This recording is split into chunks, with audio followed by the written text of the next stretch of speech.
West Ham's biggest away win since 2007 for 13 years. And it means Norwich City are officially relegated from the Premier League. For most head coaches, the day of relegation is agonizing and heartbreaking. But if you listened to Norwich head coach Daniel Farke on that day last July, you wouldn't have been able to tell. To be honest, it's not the unexpected outcome. So from the first day after promotion, I said, listen, we have perhaps a 2 to 5% chance to stay in this league without being able to spend money. So when I have a look on our team sheet today... It was clear that both Farke and the club were prepared for the relegation, just as they were also prepared to sell Ben Godfrey and Jamal Lewis in the summer. It is this forward thinking that has Norwich atop the championship table. Through 31 games, the Canaries are leading the league by 7 points and are poised to return to the Premier League. Today we take a look at Norwich City and ask, what's the purpose of a football club?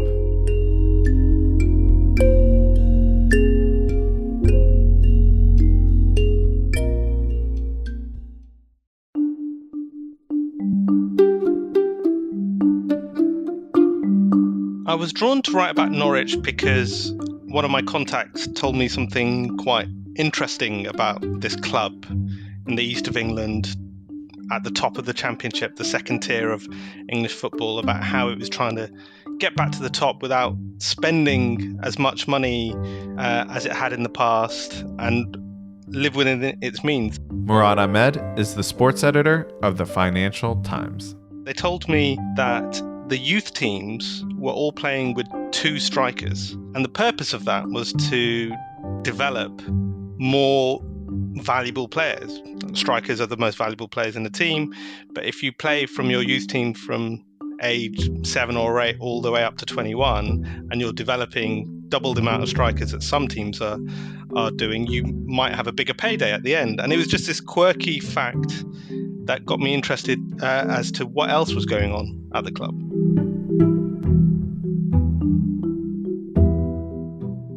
Before we get to kind of the modern day happenings at the club, let's get a little bit of context and background. I want to go back to the year 1996, and this is when Delia Smith and Michael Wynne-Jones officially became board members at Norwich before taking over the club the next year.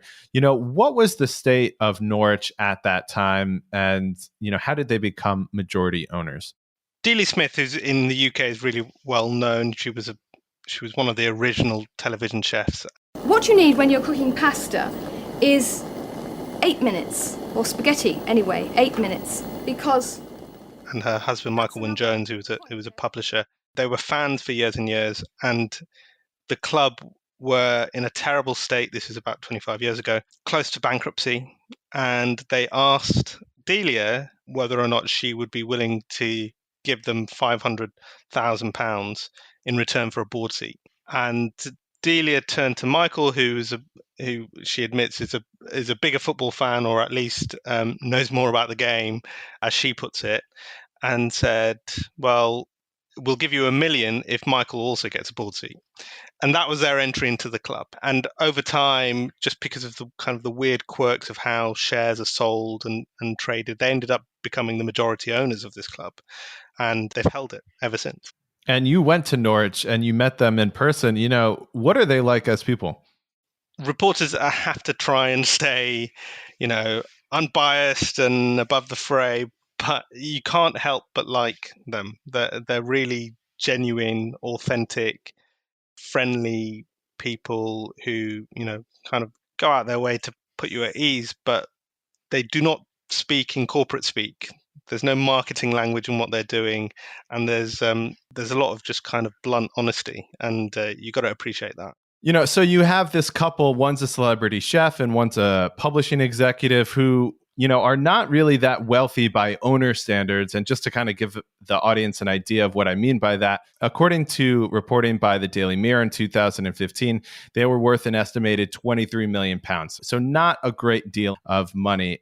So the focus of your piece was really about the battle between the haves and the haves not. When did you really start to see that gulf grow in English football? So we need to go back a bit. So football started as essentially, it's been played for a century.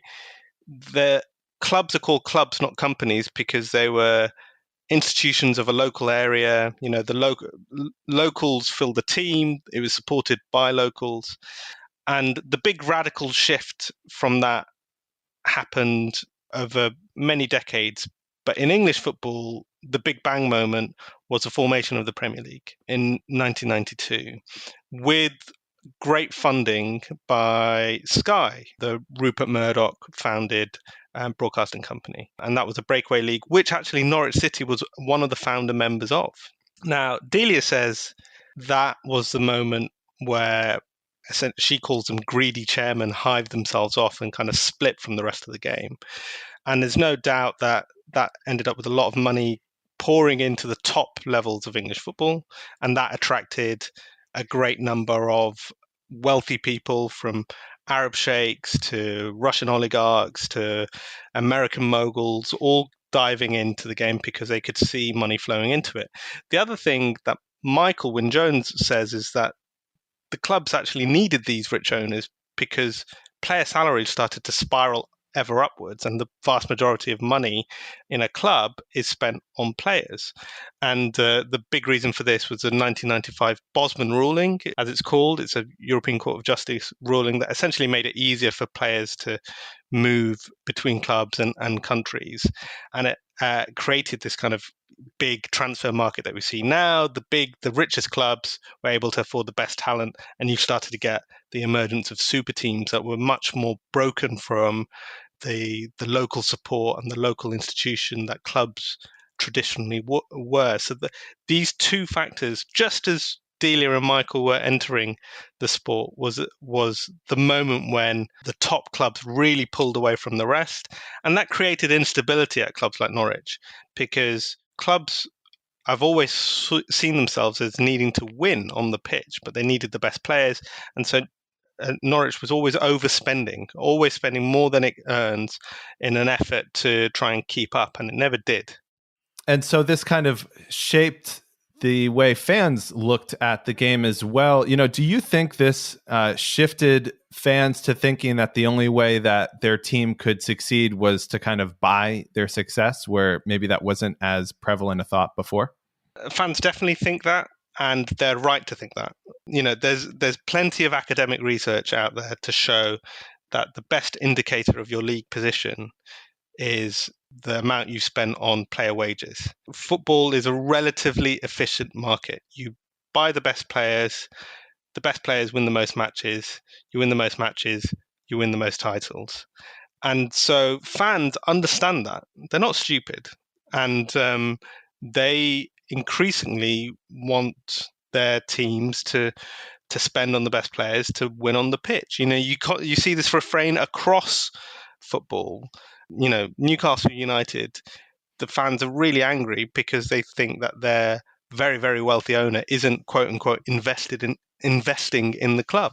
What the reality of this is lower down and at the level of Norwich, which is basically derisively called a yo-yo club, one that gets promoted and relegated between the divisions a lot. 5 times promoted, 5 times relegated since the turn of the century. The reality at clubs like that is that they can't spend as much because their owners just don't have the net worth to be able to sustain that level of spending. And fans at that club have had to make their peace with that problem. And so at what point did Norwich and their owners, Smith and Wynne-Jones, realize that, okay, we have to do something different. We have to play this game a little differently than those big clubs? They would say it took them a long time. It's like any bankruptcy. Not that Norwich were in bankruptcy, but it goes slowly and then all at once. And essentially what happened is they never made any money from the club, and they constantly had to spend what money they did have to just bail it out every once in a while. And the final straw was 2016. The club were relegated from the Premier League back into the Championship after spending, I think, a few seasons in the Premier League. And what they had was the highest wage bill that in the Championship, the second tier, or the highest or the second highest ever. in the Championship, and they had veteran players on long-term contracts who weren't going anywhere, who weren't really performing very highly, and that was it. The club was really close to going under yet again, and so Delia and Michael were looking for a new model, a self-sustaining model, some way of not having to spend all the time to have a team that could compete. And I think that 2016 moment was the final straw for them. Now, in your article, you kind of explain this as finite games versus infinite games. Can you kind of explain the difference between those two? Right. So this goes back to the new philosophy at the club. This new philosophy really came from a guy called Stuart Webb, who's their sporting director. Stuart Webb is 37, which is really, really young for the game to be in charge of all footballing operations, essentially running the club. He's had this really interesting career. He went from a small team called Wrexham to Liverpool. He was the guy at Huddersfield Town that helped lead that club to promotion into the Premier League, which was a remarkable achievement for such a small club.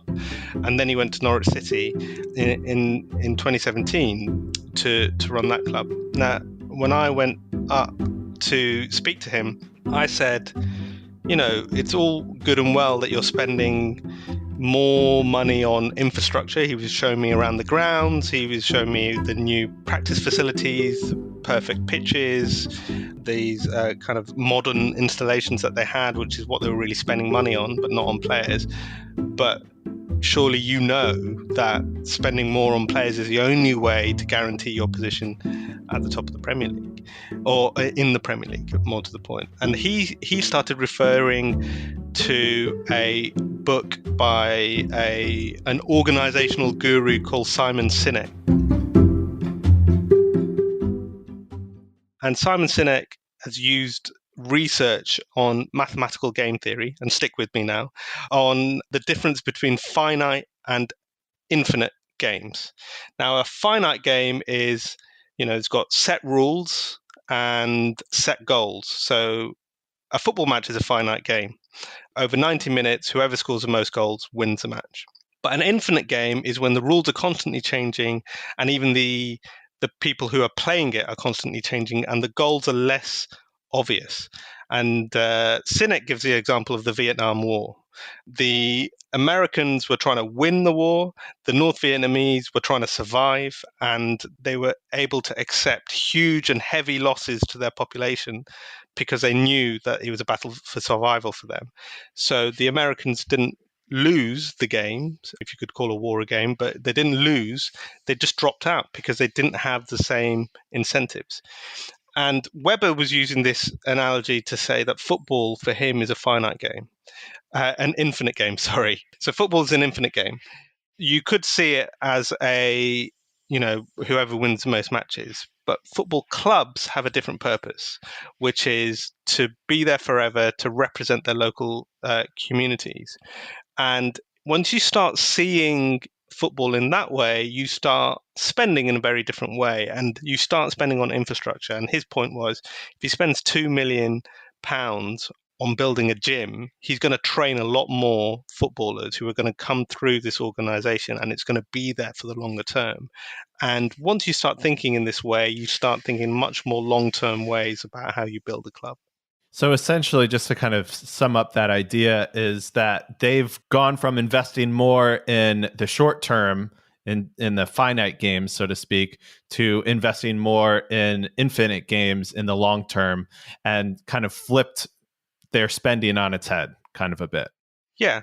Quite frankly, the question is, what is the purpose of a football club? Is the purpose of a football club to win matches? A lot of people and a lot of fans would say yes. Their assessment is the purpose of a football club is to represent a local community. Norwich is a town of 200,000 people, a city. Norwich fans will point out it's a city of 200,000 people in the east of England. And the club is supposed to represent them, and is supposed to be there for decades, whether they win or lose. So once you start seeing the purpose of a club in a very different light, you start making different decisions. And that's a difference that you're seeing at Norwich. Can you just give an example of one decision they've made that kind of favors long-term planning over, short-term planning? So the key one is a greater investment in youth players and a reliance on youth players in the first team.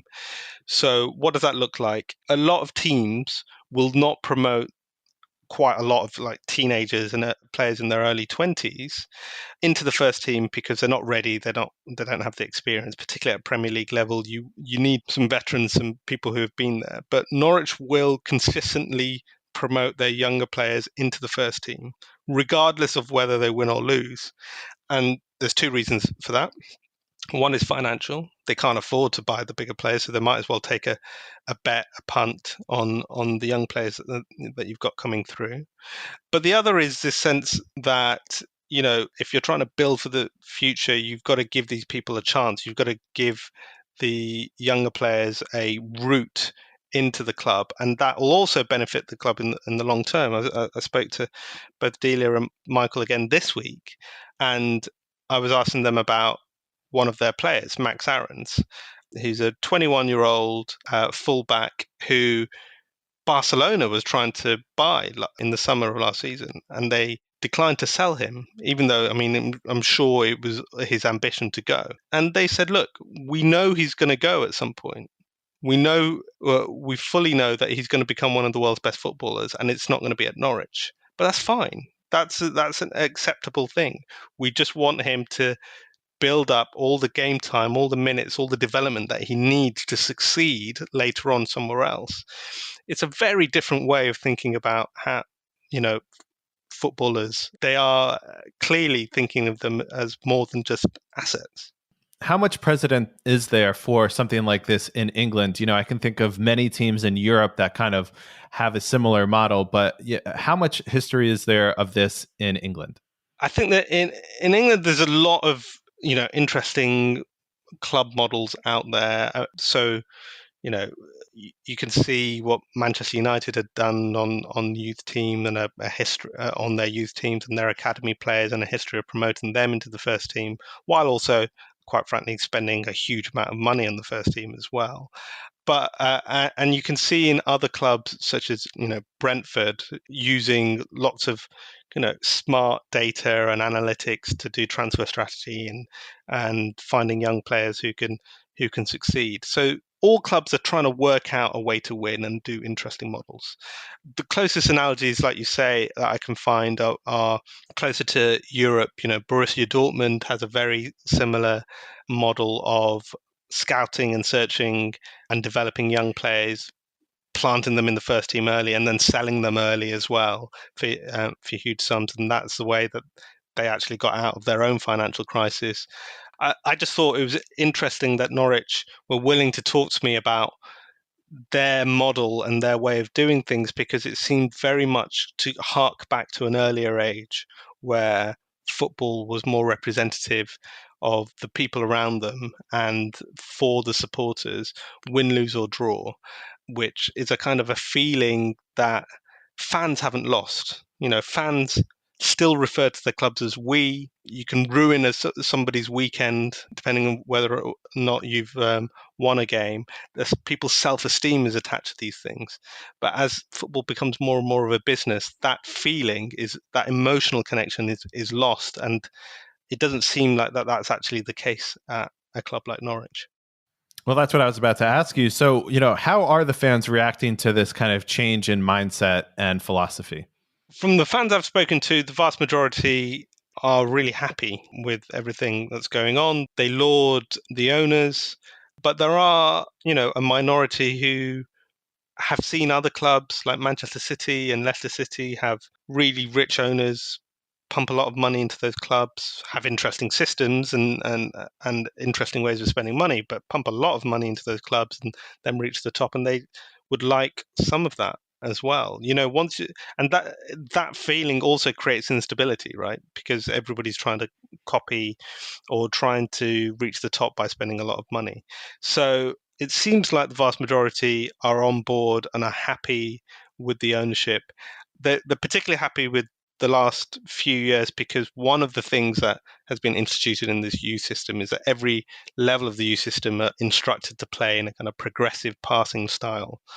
And that makes for very attractive football. And it's one way of paying something back to the supporters. If you're not going to win everything, then at least you can watch good football every week. And that's what Norwich are promising by training players to play in that way. And if they go into the Premier League, I fully expect them to continue playing in that kind of progressive modern style and not just suddenly decide to hire Sam Allardyce and kind of lump it forward. They are going to kind of stick with principles, even if that means yet another relegation. Which is what makes them really interesting, because typically after a relegation, the club fires their manager, which is not what happened last time with Daniel Farke at all at Norwich. So do you think that this shows to other clubs that fans are willing to buy in, even if the results aren't quite there as much as the process? I'm not sure about other clubs. I mean, it's a bit tricky. What are you offering to fans, if not wins and a little bit of glory? Norwich are very clear about what they're trying to do. Daniel Farke was told, he told me that everyone in the industry, agents and everyone, told him to get out of Norwich after he got them promoted into the Premier League 2 or 3 seasons ago, because that's the best you could do. They were never going to invest any more money. And he stuck with them because he understood that the project was more important. Like he said, the means sometimes matter more than the ends. And he trusted the club to stick by its word. So when Norwich were relegated, he wasn't fired, and he knew he wouldn't be fired, and they trusted him. And now look at them; they're back at the top of the Championship, very likely to be promoted once again. And they trusted with him, and he knew that his job was really to stick with the club's principles, play the youth team players, really develop them, and kind of build up the club over the longer term, rather than worry too much about the short-term fixes and not.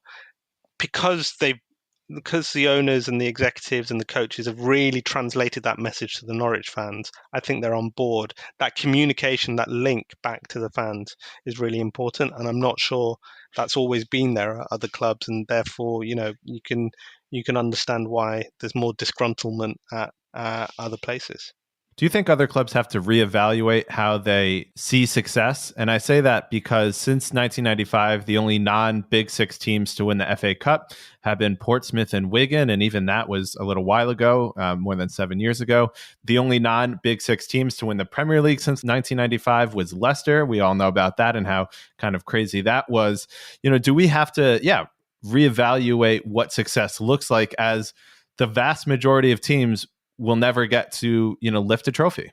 Well, I think that might be more of a kind of a media conversation than a real conversation that fans have. I don't see any lack of interest in the middle of the league, the bottom of the league, the Championship, or all the way down. If you ask Goodison Park, Everton's stadium, when the stadiums reopen, will be absolutely full. They haven't won anything for ages, but the club means so much to those fans. And of course they want to win things, but they still support them. And I think fans fully understand that supporting a club, for a lot of people, is more to do with identity. It's one of the last kind of civic institutions that people feel attached to. And in our world at the moment, we don't really have as many of those things anymore that kind of link us back to a particular community. And I think most fans, the really passionate fans, are in it for that reason more than most, more than just success. What Norwich have really done, and the reason why I wrote about them, is they've really been able to tap into that and really consciously be aware that that's what they're trying to do. But the only way you can say that to yourself is admit that you're not also going to make a ton of money while doing it. Norwich's owners haven't made any money. I'm sure they've lost a load of money, but the club's not in debt. It's self-sufficient, and it's going to be there over the long term. And the club's owners are basically refusing to sell to anyone who they think might speculate on its future in the hope of making a profit. And that is really unusual in football.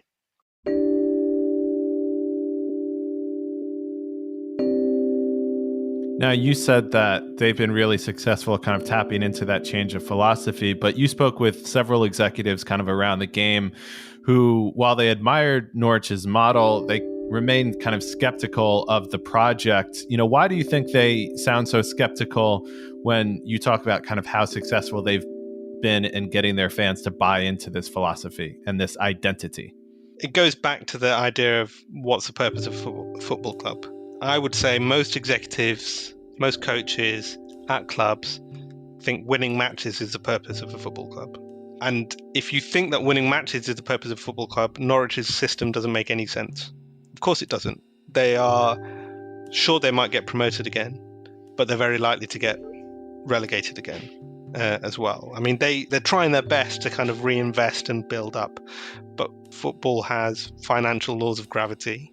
And if you consistently underspend compared to your opposition, at some point you are going to get relegated again. And you have to spend quite huge factors above what everybody else is doing to reach the top. The big six, I would say, plus Leicester City, are the only clubs that are virtually guaranteed not to get relegated every season. So everybody else is kind of hoping for a good season and just looking to survive. And I don't think Norwich, without a really rich owner, will ever be anything else. So what's the purpose of a club in the first place? Once you decide it's not necessarily winning matches, different decisions are made, and they're not necessarily going to make sense to everybody else. But it's good sometimes to just take a step back and look at clubs that are doing things differently and decide why you're watching the game and why you're supporting your team and what's interesting about it. And as a Financial Times reporter, I often talk about the kind of financial strategies, and it was quite refreshing to do that, to take a bigger picture and understand why we fell in love with the game and are enthralled with the teams that we support in the first place.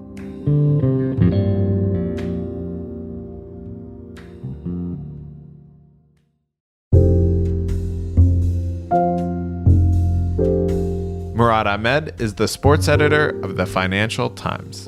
The music for this episode was provided under the Creative Commons license by Blue Dot Sessions, and you can find more information about those songs in the episode show notes. This episode was produced by myself and John McKenzie. I'm Josh Schneider-Weiler. Thanks for listening to Football Today.